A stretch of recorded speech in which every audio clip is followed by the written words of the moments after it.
Good morning, everyone. Welcome to live lecture session.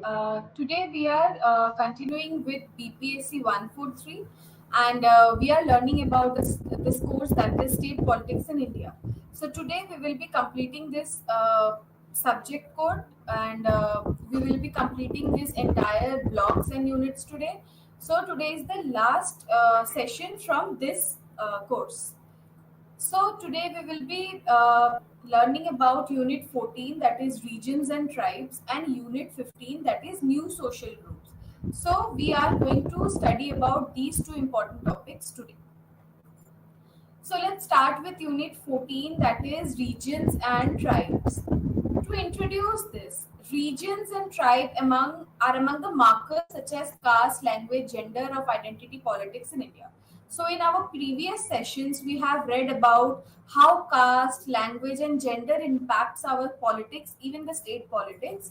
Today we will be knowing about the regions and tribe, how regions and tribe also is politicized in our Indian politics and state. So the focus of this unit will be the relationship between the regions and tribes in the country and their reflection in politics in the areas inhabited by the tribes. So we are focusing on tribes in this unit, where we will be learning about how tribes are reflecting into the politics in India. So let's talk about what are the challenges that India faced since independence.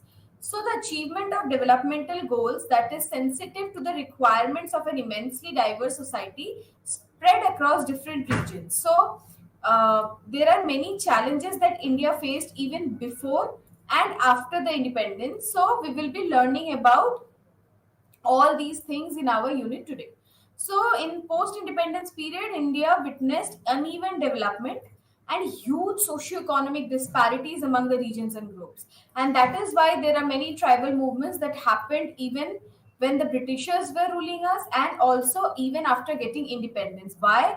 Because there is uneven development in the regions where tribes inhabit, and also there is high socio-economic disparities that is impacting their growth. That is why there is numerous tribal movements, numerous tribals uprising that we heard in our news in day-to-day life. So let's talk about who are the tribes, why we are learning about these tribes, and who belong to this category. So tribes have been defined on the basis of several characteristics. So what are these characteristics? First is they live in the close proximity to nature. So who are tribals? Who live in the close proximity to nature, who lives in a jungle, who lives in a forested land, who lives inside a forest. So they are very close to the nature. Secondly, they are dependent on forest and natural resources. So they are not dependent on any material needs or anything they can buy from money and all. Mostly the tribes, earlier tribes, they belong to the close proximity of nature, and also they were dependent on the forest and natural resources for their day-to-day needs. Also they have a distinct cultural practices and customs. So they have a distinct practices and which differentiate them from others. And what are these customs and practices? They have a separate food habit, they have a different kind of songs, their dress patterns is different, their marriage customs is different, and also the gender relations among them is very different from what we see on a day to day basis in our entire Indian society. So, one thing which is very important in tribes is that they have a significance of traditional chief or headman. So, there is a headman or traditional chief who runs the tribal, particular tribe group, and who is the responsible person for taking care of that particular tribal group. So, in comparison to the non tribal communities, tribes have more gender and social equalities.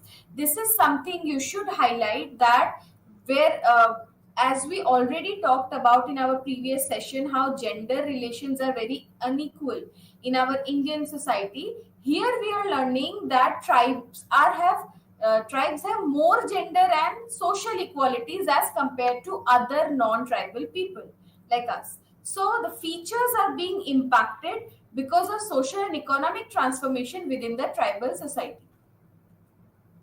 Continuing with this, the tribal population in India is a heterogeneous category.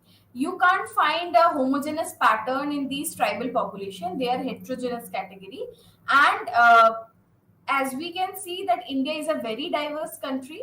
You can find differences from a tribal group in the northeast India and the other parts of the country. So there is vast difference between the tribal groups from one region to the other.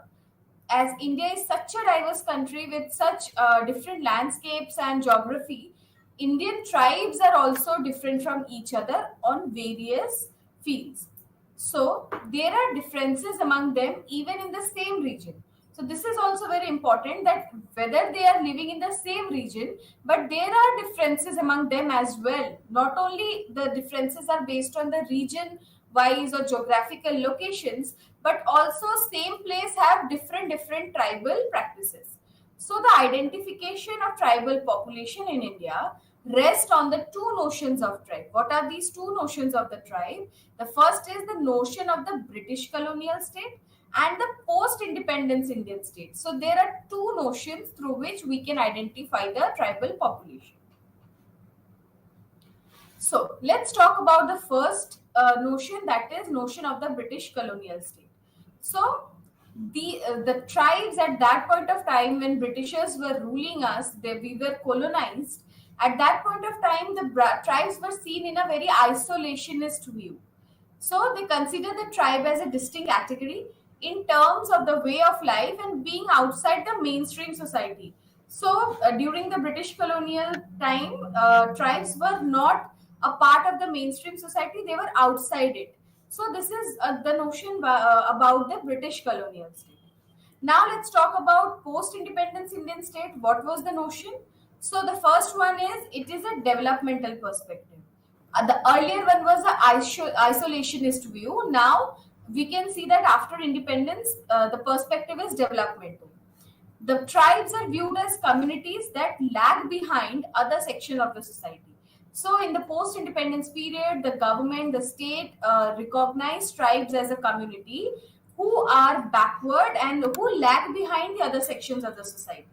So, Indian state identified the tribes in India as an administrative and legal category. As per the Constitution of India, they have been categorized as scheduled tribes. So, these tribal people, after independence, got a new categorization that is known as scheduled tribes, STs in short form. The fifth and the sixth schedule of the Indian Constitution designate the areas with majority of tribal populations as the scheduled areas. So we will be learning about these categories, the schedules in the Indian Constitution, which designates the areas with the major tribal population in different states. They are also known as scheduled areas where scheduled tribes lives. So the scheduled tribes in India, let's talk about them. There are more than 700 tribes in different regions of India who constitute around 9% of India's population. So the number is very huge. So you can just imagine how was the diversity of these tribes. As I already told you, that all these tribes have differences from each other, even if they live in the same geographical location. So there are more than 700 tribes which are identified by the Indian government. So the special provisions entitle them to avail of affirmative policies for their social and economic development and protection of cultural identity. So despite such provisions and affirmative policies, tribal population of India continue to remain marginalized, which is a very sad reality. Even after uh, even after creating policies for their upliftment, for their development, the tribal population of India remained marginalized till today. So the large parts of the areas inhabited by the tribal populations are underdeveloped. So this is what the condition of tribes in India is still there. So their populations are still underdeveloped, and in most of the regions, their condition is characterized by widespread poverty, malnutrition, illiteracy, and lack of access to health and other services. So we can see that these tribes are not given, they are not at par with the other people from the same society. Why? Because they have been living in poverty, malnutrition is there, they are not literate, and also they have a very less access to the health and other services provided by the government of India. So according to the data of the Ministry of Tribal Affairs, the year 2016-17, 47.1% of the ST population lives below poverty line in rural 159 areas as compared. So this data is very huge, which talks about how many tribal population is still living under the below poverty line, BPL. So they belong to very marginalized and poverty and poor conditions, and the number is almost around 50%. So half of the tribal population are living under such circumstances. Now let's talk about the regional distribution of tribes in India. So in terms of its geographical composition, India has several regions. As I already told you that how the Indian diversity is such that one part is different from the other. So we have many different kinds of geographical locations, and also the tribes inhabited in those places are very different from each other. So this one thing which should we understand is that tribes are not found in all states of India. We can't say that tribes are everywhere and tribes belong to every state of India. No, it is not the case. They belong to a particular region where their number is very high. So, on the basis of their levels of development, regions can be identified as developed and backward or less developed regions. So, according to the mode of development and the levels of development, the regions from which they belong, they have been identified as developed and backward or less developed. So, according to some, less developed regions have been described as internal colonies of the developed regions within the country. So, with special reference to the tribes, most areas of tribes are located in regions which are either less developed or are located on geographical peripheries. So, according to the census of 2001, the states mentioned below have a majority of scheduled tribes population with more than 60% of their total population. So, what are these states? The first is Mizoram, Nagaland, Meghalaya, Arunachal Pradesh. All these four, which I already told you, is Mizoram, Nagaland, Meghalaya, and Arunachal. All these areas belong to the northeastern part of our country, whereas Union Territories of Lakshadweep and Dadra and Nagar Haveli, they belong to the western region. So, given the diversity of the population, tribal population in India, many scholars have classified them around different parameters like economy, occupation, language, culture, etc. So, there is an anthropologist named as B.S. Guho who provided a framework to understand the geographical distribution of the tribal population in India. So, he has classified the regional distribution of tribes into three broad regions. So, what are these three broad regions? The north and northeastern zone, the central zone, the southern zone. So, he classified these tribal areas into three zones. So, apart from this classification, another region is that of Andaman and Nicobar Islands, where the tribal population comprises of the Andamanis, the Nicobaris, the Jarawas, and the Onges. So, we can say that these are the regions which are heavily populated by the tribal population. So, let's talk about the north and the northeast region. So this zone comprises of the tribal population including Khasis, Garos, Nagas, Lepchas of Assam, Meghalaya, Nagaland, Sikkim, Tripura and eastern India. So the north and northeastern zone is comprises of all these tribes from the states of Assam, Meghalaya, Nagaland, Sikkim, Tripura in eastern India. The region also includes the tribal communities of Eastern Kashmir, Himachal Pradesh, Northern Uttar Pradesh, and Eastern Punjab located in the northern region. So, not only the northeastern, but also, as I told you, that this classification is about the north and the northeast. So apart from these northeastern states, the north also have a very huge tribal communities from specifically from the eastern Kashmir part, Himachal Pradesh. Then there is northern Uttar Pradesh and eastern Punjab, where they belong. So the tribal communities of these regions are mostly engaged in agricultural activities. So this is very important point to note down that people, the tribal population from these regions, these zones, are most engaged with the agricultural activities.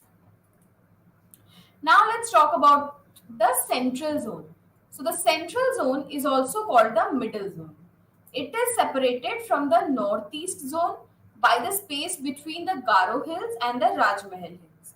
So this central zone is basically the middle zone which belongs to the heart of our country. So the area comprises here is the part of the middle part of our country. So it consists of tribes from the states of Madhya Pradesh, Jharkhand, Chhattisgarh, and Odisha, as well as from Uttar Pradesh, Bihar, northern Maharashtra, and southern Rajasthan. So we can see that the areas comprising here in the central zone are basically the states which belong to the mid part of our country or the heart of our country. So the Gonds, the Bhils, Santhals, Khondbhunjis, Bhiyas, and the Mundas are some of the tribal groups belonging to this region. So you can see there are different names given to these tribal groups because they belong to different identity. Each tribal group have a different identity. So these belong to different regions, and also one thing to remember, they all are different from each other. So these tribes are also engaged in agricultural and associated occupations. So as like the north and northeast zones tribal population, the central zone's tribal population is also engaged with the agricultural and associated occupations. Now, let's come to the southern zone. The tribal communities of the southern zone belongs to the parts of Andhra Pradesh, Karnataka, Tamil Nadu, and Cochin. So these are the places from where the southern zone's tribal population comes from. The tribal population in this region comprises of the Todas, the Chenchus, the Irulas, the Panians, the Yeruas, and the Kurumbas, etc. So these are the name. Sorry. So these tribal population comprises of all these tribal identities. The tribal population of this region, the southern zone, they basically are engaged in the activities like hunting and fishing. So these tribal groups, they are not into agricultural and associated occupations, but they are mainly engaged with the activities like hunting, gathering, and fishing. Some of the primitive tribes, such as the Kadar, the Malvadan, the Kanikar, and the Malakuravan, living in forests along the ranges in Travancore and some other parts, are some of the most economically backward communities in the world. So the tribes belongs to this part, mainly in the Travancore forest region. They are primitive tribes who are considered to be the most economical backward communities in the world. Now, let's move forward and let's see what are those areas which are covered under the fifth schedule of the Constitution of India. As I already mentioned in the previous slides, how Indian tribal populations regions are scheduled in this fifth schedule. So we will be seeing about what are the states and what are the areas that it covers. So let's start with Andhra Pradesh and Telangana. So, what are the areas from which it is considered a tribal region? The first is Vishakhapatnam, East Godavari, West Godavari, and Telangana, Adilabad, Srikakulam, Vizianagaram, Mehboob Prakasam. Only some mandals are scheduled mandals. So, in the area Prakasam, there is only few mandals that are considered to be the scheduled mandals. So let's talk about Jharkhand. Jharkhand also have a very huge tribal population, and the areas which considered to be the tribal or the scheduled areas according to our constitution are Dumka, Godda, Devgarh, Sahibganj, Pakur, Ranchi, Singhbhum, both east and west, Gumla, Simdega, Lohardaga, Palamu, Garhwa. Also from Garhwa, there are only few or some districts which are partly tribal blocks. So not the entire Garhwa is a tribal block or a scheduled area, but few districts of it. Let's talk about Chhattisgarh, Sarguja, Bastar, Raigad, Raipur, Rajnandgaon, Durg, Bilaspur, Sahdol, Chindwara, and Kanker. These areas of Chhattisgarh comprises of the scheduled tribes in our in our country. The scheduled tribes from Chhattisgarh belong to these scheduled areas. Now let's come to Himachal Pradesh, which is situated in the northern part. Lahore and Spiti district, Kinnaur, Pangi Tehsil, and Bharmor sub Tehsil in Chamba district are scheduled areas. Now let's come to Madhya Pradesh. Jhabua, Mandla, Dhar, Khargon, East Nimar, Khandwa, which is known as, and then Salana Tehsil in Ratlam district, Betul, Seoni, the state of Madhya Pradesh. Also, Madhya Pradesh has a huge number of tribal population because these areas have a very rich tribal population number. So let's move to Gujarat. In Gujarat, in the western part of India, Surat, Bharuch, Dangs, Valsad, Panchmahal, Sadodara, Sabarkantha, and few districts of Sabarkantha are the scheduled areas according to the Indian Constitution. And in Odisha has also a very huge number of tribal population. So places like Mayurbhanj, Sundargarh, Koraput, fully scheduled area in these three districts. So Mayurbhanj, Sundargarh, and Koraput are fully scheduled area. So, Raigad, Keonjhar, Sambalpur, both Kondmals, Ganjam, Kalahandi, Bolangir, and Balasore. These are, and few parts of Balasore, few districts of these areas are considered to be the scheduled areas. Whereas in Rajasthan, it is the Banswara, Dungarpur. These are fully tribal districts, whereas Udaipur, Chittorgarh, and Siroi are partly tribal areas, and they are covered under the fifth schedule of the Indian Constitution. So now let's talk about the tribes and politics. So tribes in different regions have distinct characteristics of economic system, social and cultural life. So tribes also impacts politics, and this is what we are trying to study in this current slide and upcoming slides. We will be seeing how tribes are impacting politics in India. So tribes in different regions have distinct categories, as I already told you, but they have also distinct economic system, social and cultural life. So these features have been affected by factors relating to development. So this in return has raised issues relating to the depletion, exploitation of natural resources such as minerals, mines and forests. So in the previous part of our lecture today, we already learned that tribes has a very close connection with the nature, and they are dependent upon the natural resources.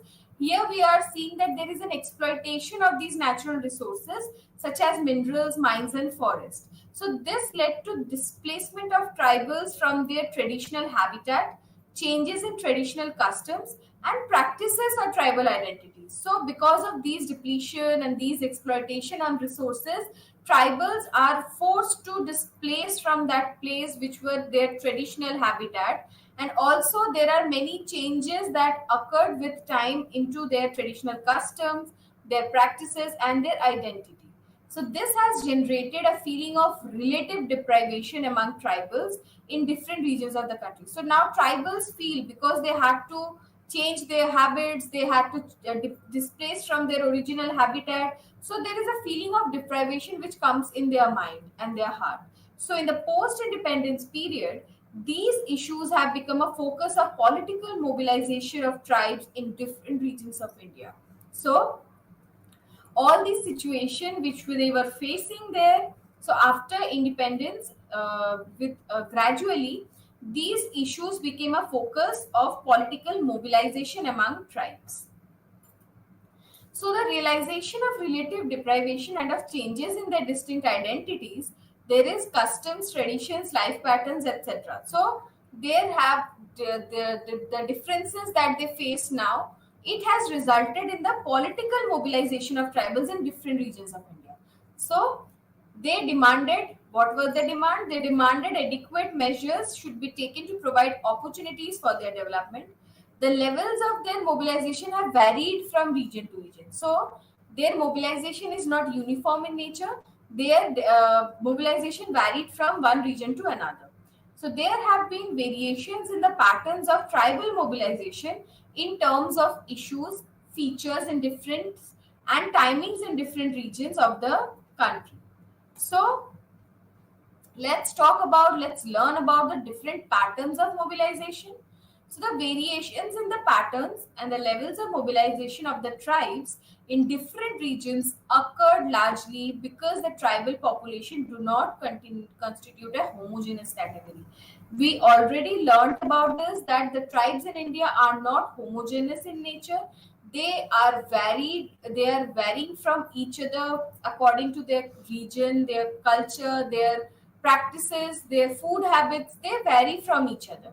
So the different patterns that were used for their mobilization occur like from one place to another. They are different from each other. So they are faced with different nature of issues. So because their problems are different, their region is different, so they face different kind of problems. They have different issues, their historical backgrounds across different regions. They have separate historical backgrounds. Not all tribes faced the same history, or they went through the same trauma or same deprivation. They are different from each other. So some of the region are more underdeveloped than others. So it is also a fact that although all tribe population face marginalization, but few areas are more underdeveloped. So therefore, the issues and concerns are expressed through different forms and levels of political mobilizations. Many of the tribal populations have expressed their concerns about their disadvantages and backward position. So there are political parties, civil society organizations, and student organizations have been playing a leading role in their mobilization. So who are the people, who are the groups that are actively working for their mobilization? The one is political party, secondly it is the civil society organization, and thirdly the students organization, which are taking their issues to be highlighted. They wanted their issues to be highlighted. They wanted their mobilization on these issues. So now let's talk about the legacy of the tribal movements. What are the legacy? So the legacies of the tribal movement dates back to the colonial times. So the movements in post-independence India became more organized and larger in scale. Forest alienation and economic deprivation being some of the key issues. So the legacy of the tribal movements dates back to the colonial times. So when the colonial period was going on, when the Britishers were ruling us, at that point of time, there were many tribal movements which were very popular, and many times they were very like you can say the British government was very much feared by these tribal movements because of their intensity. So in the post-independent India, the movements became more organized as compared to the movements occurred in the colonial period. Also, in the post-independence India, the tribal movements became very larger in scale. There is also forest alienation and their economic deprivation, which were considered to be the key issues for the tribal movement. So during the colonial period, the tribal populations in various regions were mobilized into collective action in different regions. So they were mobilized into collective action. So this is something to be learned, because in the colonial period, tribal population, although belonged to different regions and different geographical locations, they were collective action in different regions. Okay.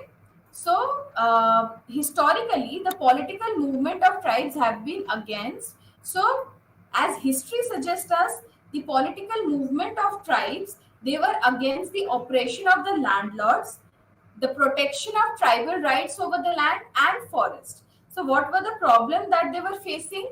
The landlords were very exploitative upon them, and they were exploiting these tribal population so much that they wanted some kind of revolt, some kind of movement to get rid of them. Secondly, the protection of tribal rights over the land. As I told you, they are more close to the nature. They're they are they are dependent upon the natural resources, so they want some kind of tribal rights over the land. And thirdly, the forest. So K.S. Singh in the year 1986 classified tribal movements in the pre-independence period into four categories. So what are these classifications? What are these categories?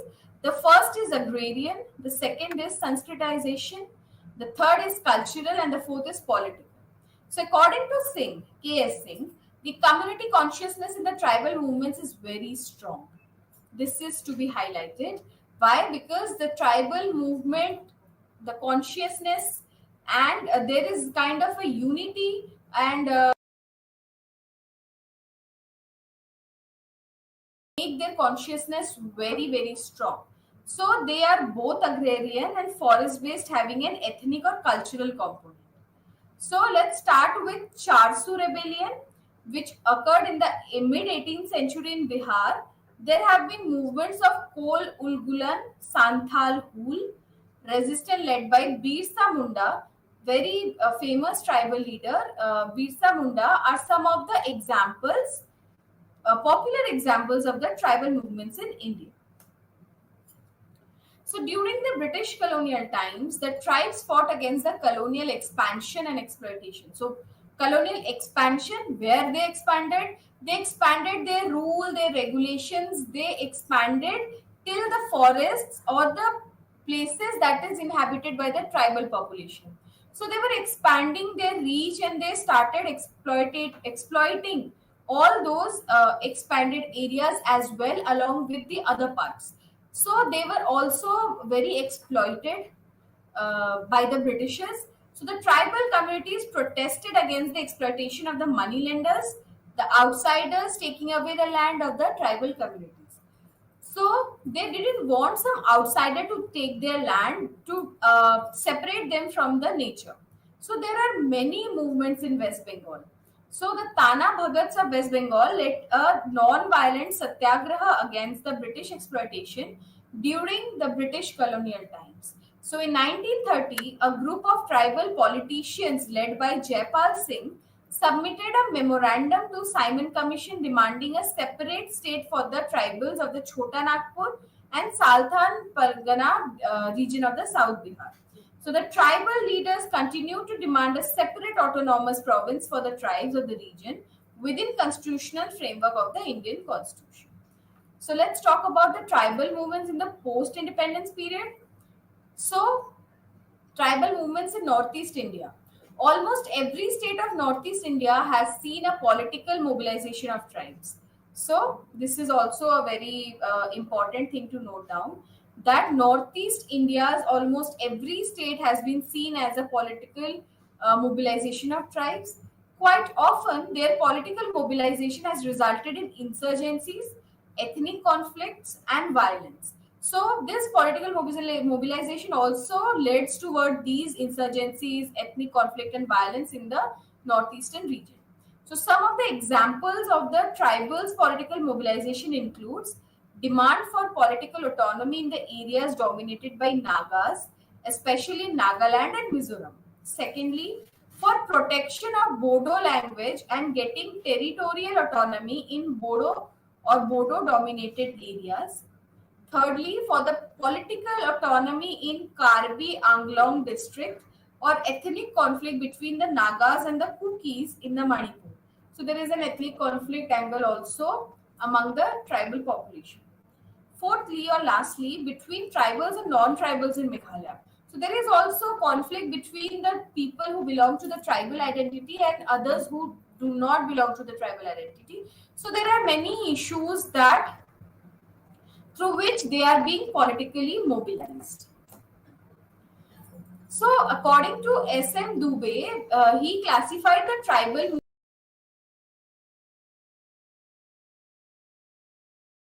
social reform movements, movement for separate statehood, insurgent movements, and cultural right movements. So these are the four categories in which the S.M. Dubey, author S.M. Dubey, classified the tribal movements in the northeastern part of India. So the demand for political self-determination of the Nagas can be traced back to the colonial period. So in the previous slide, we learned that there is a conflict which was arising from Nagaland for their separate state, or there are many demands that Nagas are making. So this self-determination of Nagas, the demand was traced back to the colonial period. So it is not something not new. From the colonial period, they are demanding. So Nagas had set up a Naga National Council (NNC) in the year 1946. So the NNC demanded formation of a separate state comprising of areas in Nagaland, Arunachal Pradesh, and Assam inhabited by the Naga population. So two main demands was the creation of a sovereign state of a Nagaland, Nagalim, or Greater Nagaland to be formed out of several areas predominantly inhabited by the Nagas across several states such as Nagaland, Assam, Manipur, and Arunachal Pradesh. So we can see that Nagas are not limited to the Nagaland. They can be found in Assam, Manipur, and Arunachal Pradesh also, along with the Nagaland.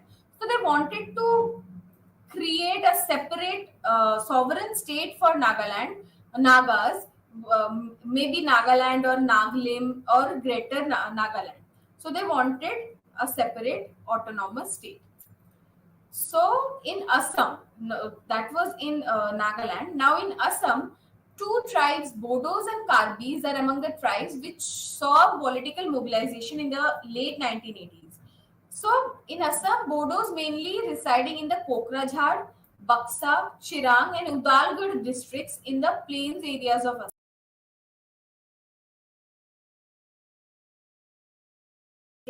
In the hilly areas of Assam are among the indigenous tribes of the state. So the main issue for their political mobilization are protection of their cultural identities and grant of political autonomy. So here the issues are cultural identity and political autonomy. They argue that political autonomy can empower them to contribute to the development of their region and the protection of their identity. So tribals are very concerned about their identities. So their issues also related to their identity. Now let's talk about the tribal movements in other regions.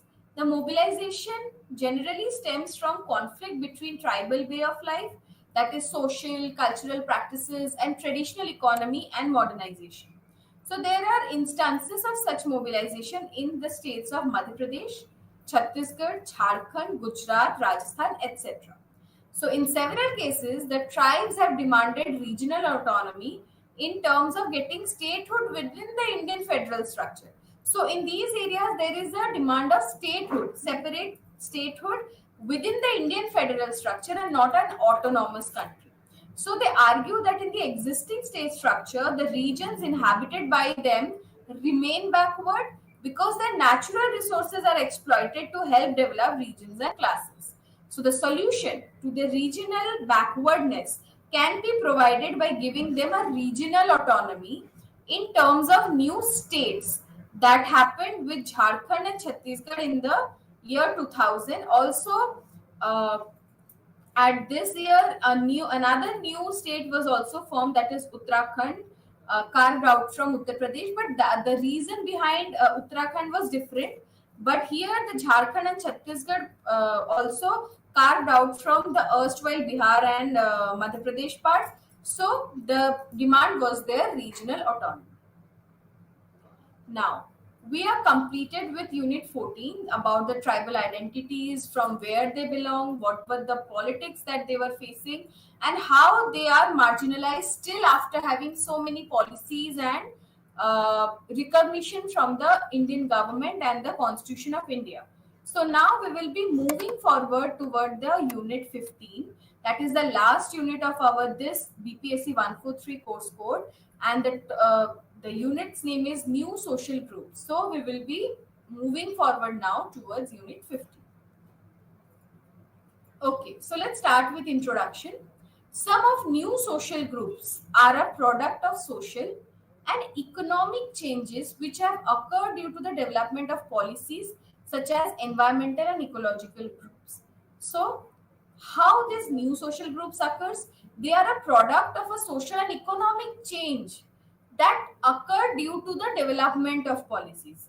So, what are the examples like environmental and ecological groups? Okay, so some of these groups always been in existence, but the issues became part of political and academic discourse much later than the issues of other social groups such as caste, religion, and language.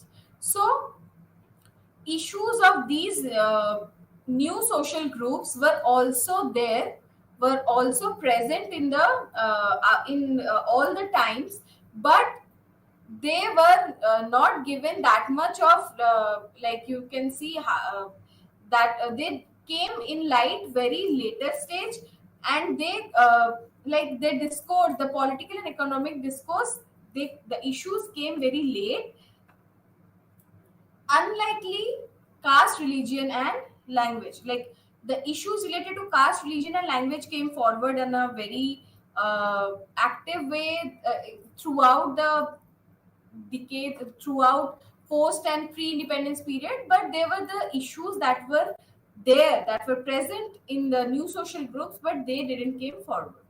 So the new social groups are generally mobilized into collective action by the NGOs, activists, or leaders who are not formally members of a political party. This thing you should highlight, and you should note down that the new social groups, the mobilization of these groups are not done by any political party, but by the NGOs, the activists, or the leaders. So this is something which distinguish it from the other political mobilization groups. So they are considered apolitical. Please highlight, please note down that these new social groups are apolitical in the sense that they are not formally linked to any political party.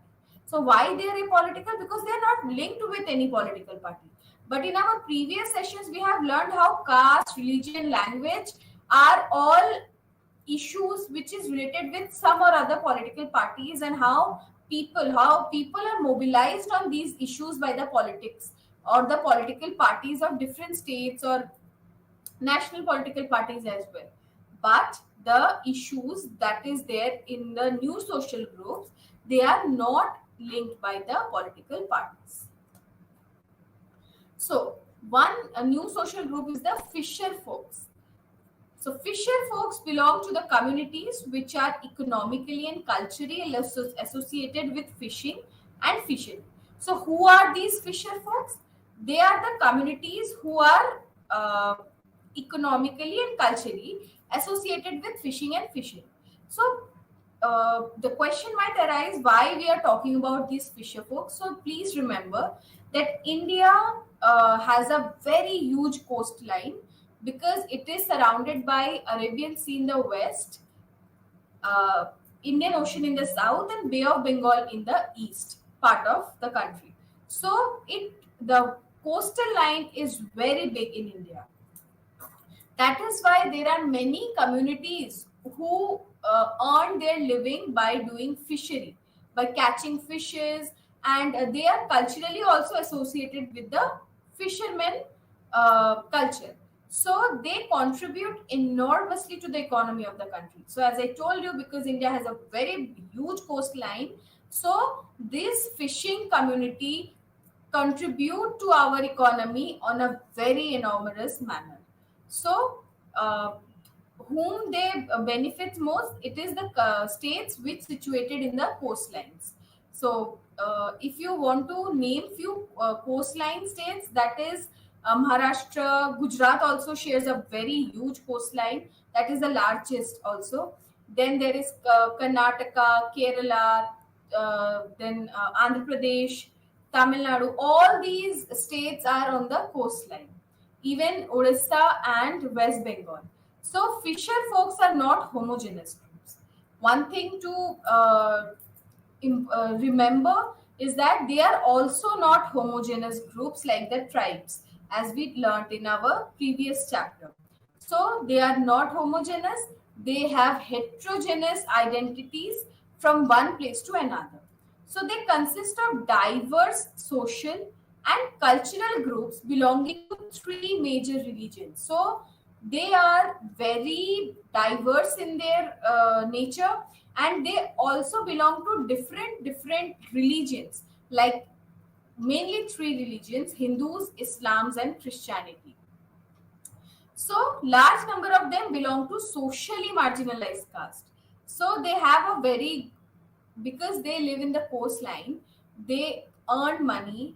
They are economically not very well off, but they can earn some living by catching fish and by doing all the things associated with fishery.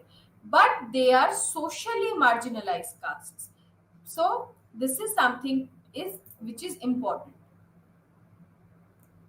So moving forward to the political mobilization of these fisher folks.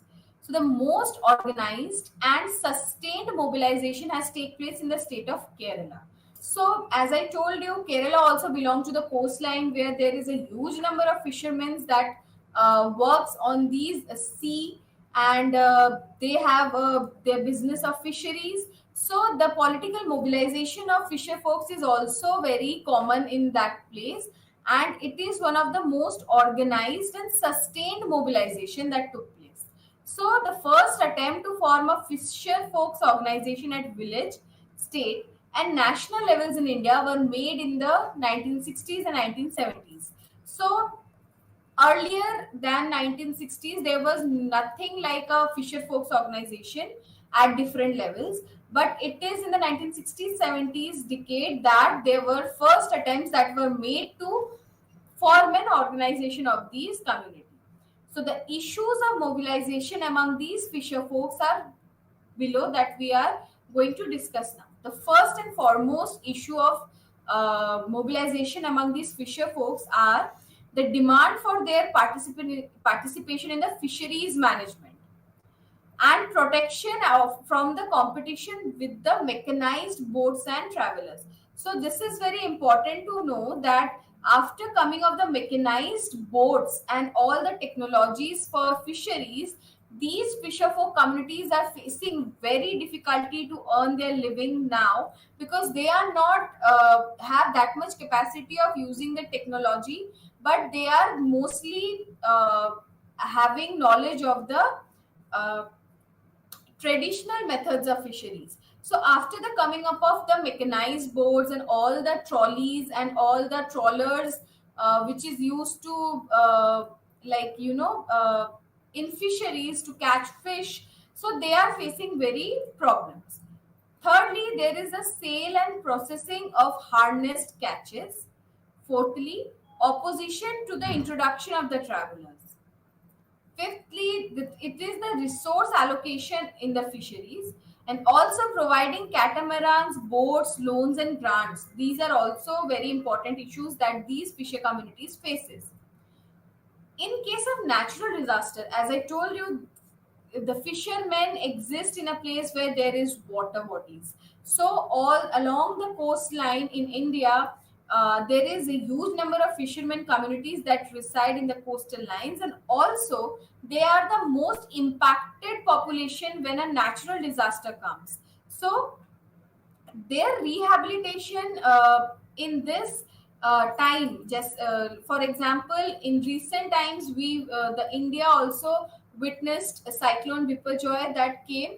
So the most affected areas were the coastlines of our western part of the country, that is in the Arabian Sea, basically in Gujarat and Maharashtra.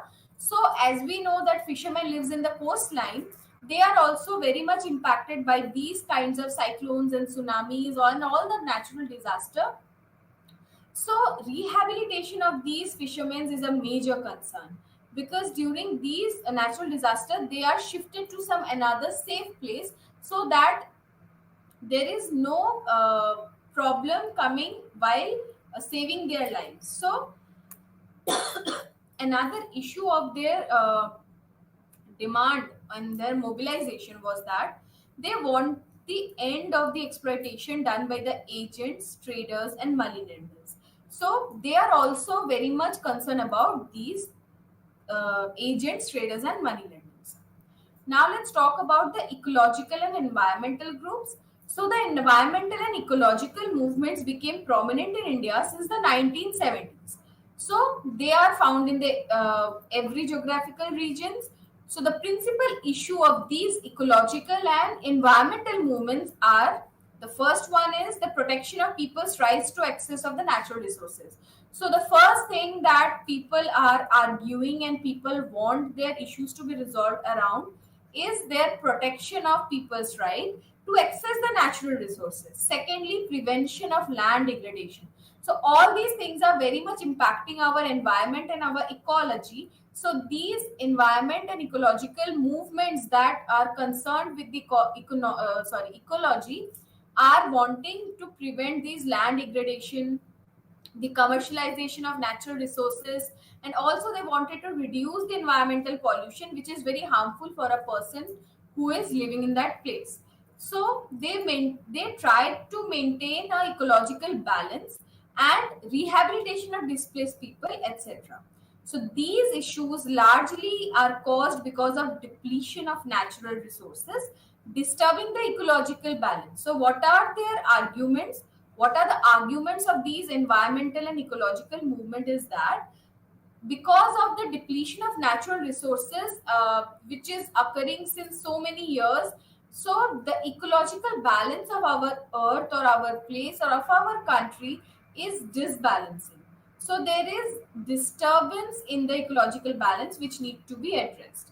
So the adverse impact of unsustainable development led to environmental and ecological movements, the civil society organization. So what happened is, because of the practices which are unsustainable development. Sustainable development is something which where we can use natural resources, but after keeping some for our future generation.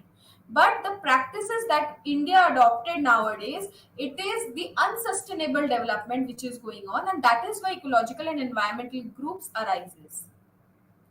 So the genesis of the environmental movement in India can be traced to the Chipko movement in Garhwal region, which is a very popular movement and very successful as well.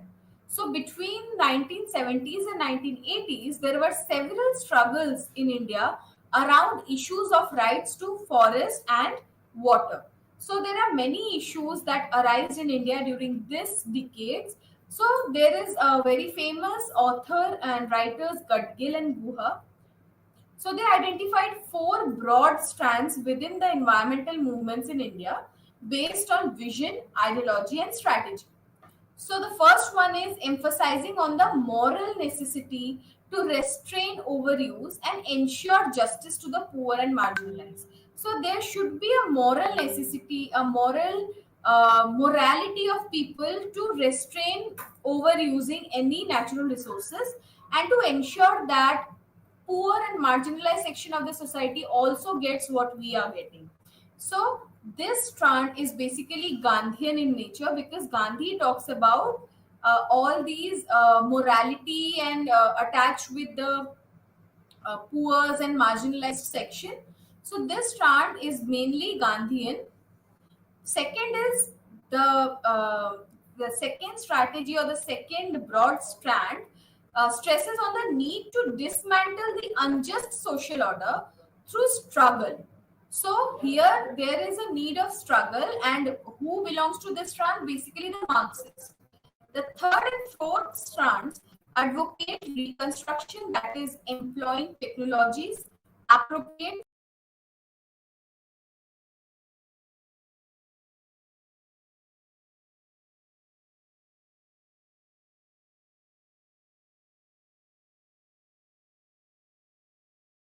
we already discussed. It is in 2000 that Uttarakhand came into being after carving out from Uttar Pradesh. So the time we are studying about Chipko movement, it was not Uttarakhand but erstwhile Uttar Pradesh. So it is generally considered as the first example of modern environmentalism and environmental movement in India. So the principal demands of Chipko movements, what were the demands? The first is complete stoppage of cutting trees for commercial purposes. The traditional rights should be recognized on the basis of minimum needs of the people. Making the arid forest green by increasing people's participation in tree cultivation. That is a very important thing that these movement was demanding. The fourth one is the formation of village committees to manage forest. Fifthly, it is the development of the forest related home based industries and making available the raw materials, money, and technique for it. Lastly, it wanted to give priority to afforestation in place of deforestation that was happening in the light of local conditions, requirements, and varieties. Also, similarly, like Chipko movement, there was Narmada Bachao Andolan, which was very popular and it was related to the Narmada Valley project, which has two mega projects, the Sardar Sarovar project and the Narmada Sagar project in Madhya Pradesh. So what was the demand of this Narmada Bachao Andolan? They were demanding that because after forming or after creating this mega project, people will be displaced from their place, and the displaced like it was more than 1 lakh person from 248 villages. They were supposed to get rehabilitate because of these projects, and they were not wanting this to happen. So with this, as we see that there are many mobilization that took place, so Narmada Bachao Andolan was one of the most important. So with this, we are completing this unit, and this unit is completed with all the this chapter, not only this unit but this entire